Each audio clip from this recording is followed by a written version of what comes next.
But let's actually test it in an environment that is definitely not made for dry recording.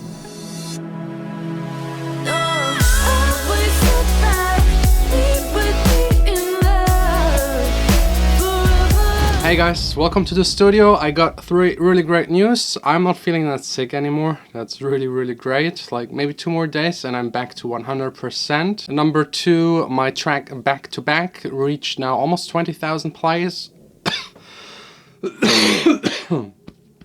Okay, still a little sick. Reached almost 20,000 plays within the first 2 weeks after release, which is just amazing. Fastest, best start ever. If you haven't checked out the track yet, I will link it down below in the description. And number 3, the most exciting, the most fun. Now that the studio is like getting closer and closer to being completed, it's time to gear up. So those 2 huge boxes are filled up with gear. I will unbox them tomorrow and show you everything about them.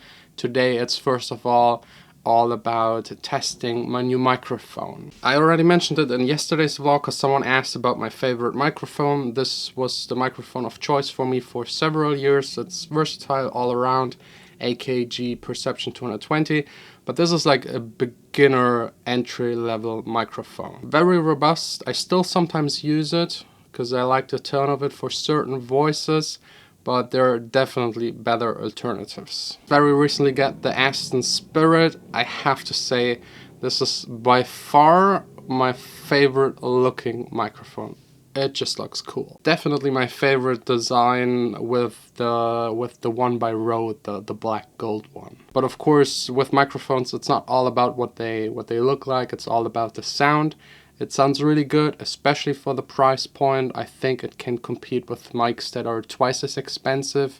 Of course, this won't be able to compete with one of the Neumanns, for example, but they're like 3, 4, 5 times the price. Sound quality is really good. Let me play you a short clip. I recorded a singer and songwriter a couple of weeks ago in a session, and it just sounds perfect. And I be in this moment. Oh, oh, oh, oh, oh, oh. Let's go through the features really quick. I mean, there are just like 3 switches, one for like a flat frequency response and one to cut away the low end. Then you got what I absolutely love and that no other mic that I own can do. It can switch the pickup pattern, like omnidirectional. It picks up everything around it. Cardioid, the standard usually for recording vocals, picking up everything in front of it. And then figure of 8, picking up again both sides, but one of them is flipped in the face. And then your standard switch for minus 20 dB, 0 dB, and minus 10 dB. But let's actually switch the mics from the camera external Shure microphone to this one. The difference should be huge. I wish I could mount this to my camera and just have like crystal clear audio every time I'm recording, but in a daily vlog scenario that's just not possible. If there's any noise, it's not the mic, it's also not the sound card it's running through. It's getting picked up by the camera again, and the preamps of cameras are usually not that good.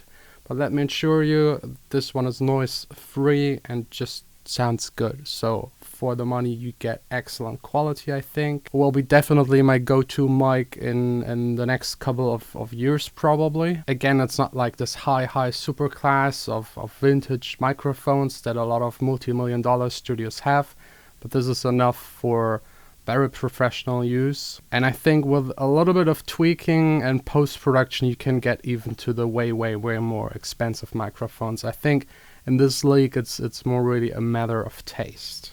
And a lot of you have been asking me about this purple thing. It's a halo by the same company. It's meant to prevent any reflections hitting the microphone. So this is perfect for people that don't have a vocal booth, for people that don't have an acoustically treated room. If you ever need to record outside, I don't know, I know a guy that records all of his tracks next to the beach. He's using one of these. It's great when you're not in an imperfect environment, but I actually always wanted to test it out fully. I mean, here in this room it doesn't make a whole lot of difference because it's acoustically treated. It already sounds dry, so the halo isn't really needed, but still it can be like a second layer to make sure no window reflections or object reflections hit the mic. But let's actually test it in an environment that is definitely not made for dry recording. Yep, that's definitely an extreme halo test. This room, reverb a ton. You would actually never ever record in a room like this, except if you go for the reverb and you want the reverb to be in the audio file. But this extreme test will actually show to us how much it can reduce the reverb reflections. And I'm sure if it can reduce it here by 30%, it can do even more in other rooms and other scenarios. This is really just to emphasize the change between using the halo and not using it. And by the way, I switched to recording through that microphone, through my sound card, through the vocal booth. Quite complicated because I'm missing one cable, I don't know where it is. But I'm definitely, for this test and for the rest of the video, not using the internal preamp of the camera. It's just horrible, really noisy, and there is no way I can show you how good this mic actually is with a weak preamp. I really don't get that, because these cameras are like 2,500 plus. Testing, testing, testing. Test. Should now pick up everything that is here in this room. It's actually a quite nice reverb, so maybe using it in the future on some of my productions. But now let's switch it again to the halo. Testing, testing, testing, testing, testing, testing, testing, testing, testing, testing, testing. It's insane, actually. Like just me here standing talking, I hear a lot less reverb. And then going here, it's a lot more. So this is really doing a ton. So I think the difference is huge. You can hear it. It's not just like cutting the reverb, which is really hard to do.